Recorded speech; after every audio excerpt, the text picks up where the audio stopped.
बेरोजगारांना रोजगार मिळावा या मागणीसाठी नागाव महातिवली येथील ग्रामस्थ ग्रामपंचायत सदस्य भूपेंद्र घरत यांच्या मार्गदर्शनाखाली साखळी उपोषणाला बसले आहेत। मंगळवारी या उपोषणकर्त्यांची भेट घेऊन माननीय विवेक पाटील यांनी आपला पाठिंबा दर्शविला।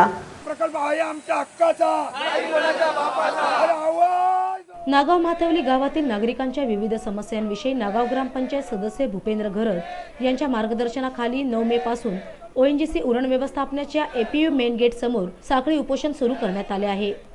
लाल बोटे की जय। विवेक पाटील आगे बढ़ो, हम तुम्हारे साथ हैं। विवेक पाटील आगे बढ़ो, हम तुम्हारे साथ हैं। शेतकरी कामगार पक्षाचा नागाव महातिवली या गावातील बेरोजगारांना रोजगार मिळावा हा महत्त्वाचा विषय आहे। या उपोषणाला मंगळवारी माननीय विवेक पाटील यांनी आपला पाठिंबा दिला। ते म्हणाले, उपोषण सुरू होऊन सुद्धा मॅनेजमेंटला जाग आली नाही। त्यांची मानसिकता काय आहे हे दिसून येत आहे। त्यामुळे आता आपण नाही तर त्यांना उपाशी ठेवायची वेळ आली आहे। जर 1 आठवड्यात मॅनेजमेंटने निर्णय नाही घेतला तर गेटबंद आंदोलनाला कंपनी प्रशासनाला सामोरे जावे लागेल।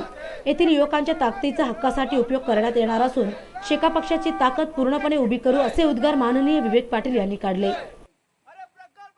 आज ओएनजीसी प्रकल्पग्रस्तांचं साखळी उपोषण आपल्याला रोजगार मिळवण्याच्या दृष्टिकोनातून आपण जे आयोजित केलेलं आहे, जे ज्यांच्या नेतृत्वाखाली होत आहे ते काका पाटील असतील, माया पाटील असतील, भूपेंद्र घरत असतील, बाकी सर्व आपल्या पक्षाचे पदाधिकारी असतील, त्यांच्या सर्वांच्या नेतृत्वाखाली कालपासून आपण हा लढा सुरू केलेला आहे। मॅनेजमेंटला अजून जाग आलेली दिसत नाही। काल दिवसभराचा आपला आंदोलन झाल्यानंतर त्यांनी खरं कालच्या काल बोलणी करून हा प्रश्न मिटवायला पाहिजे होता, पण त्यांची मिटवण्याची लक्षणं काय दिसत नाही। त्यांना जर आपला हा प्रश्न मिटवायचा नसेल तर त्यांना मिटवण्याची ताकद आपल्या प्रकल्पग्रस्तांमध्ये आहे, आपल्याला दाखवून द्यायला लागेल। आणि म्हणून आठवडाभर वाट बघूया। आठवड्यात जर यांना शहाणपण सुचलं नाही तर आता उपाशी राहून चालणार, ह्यांना उपाशी ठेवायल्याशिवाय आपल्याला दुसरा पर्याय राहणार नाही।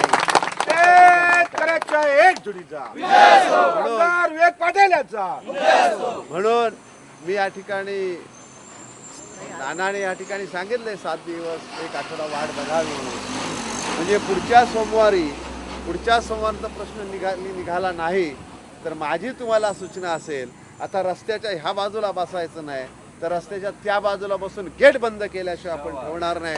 अशा प्रकारचा निर्धार या ठिकाणी आपल्याला करावा लागेल। आमदार विवेक पाटील आज मॅनेजमेंटशी न बोलता आपण 2 दिवस वाट बघूया आणि वाट बघून जर प्रश्न सुटणार नसेल तर निश्चितपणे पुढची अक्षर म्हणून गेट बंद आंदोलन आपल्याला घ्यावं लागेल। आणि त्याची तयारी करण्यासाठी रायगड जिल्ह्याच्या शेतकरी कामगार पक्षाची ताकद तुमच्या पाठीशी उभी केल्याशिवाय ठेवणार नाही, अशी जाहीर मी आपल्याला देत आहे। अनेक वेळा आपण ह्या प्रकल्पांमध्ये जेव्हा प्रश्न झाला, जेव्हा 12.5% जेनपीटीचा विषय आला, रायगड जिल्ह्याची पूर्ण ताकद शेतकरी कामगार पक्षानं आपण त्यांच्या पाठीमागे उभी केली। त्याच पद्धतीनं रायगड जिल्ह्याची ताकद या ठिकाणी तुमच्या पाठीशी उभी करून तुम्हाला न्याय मिळवून दिल्याशिवाय आम्ही स्वस्थ बसणार नाही, अशा प्रकारची ग्वाही देतो। यावेळी ज्येष्ठ कार्यकर्ते नाना पाटील, पंचायत समिती सदस्य माया पाटील, जनार्दन घरत, भूपेंद्र घरत तसेच उपोषणकर्ते उपस्थित होते।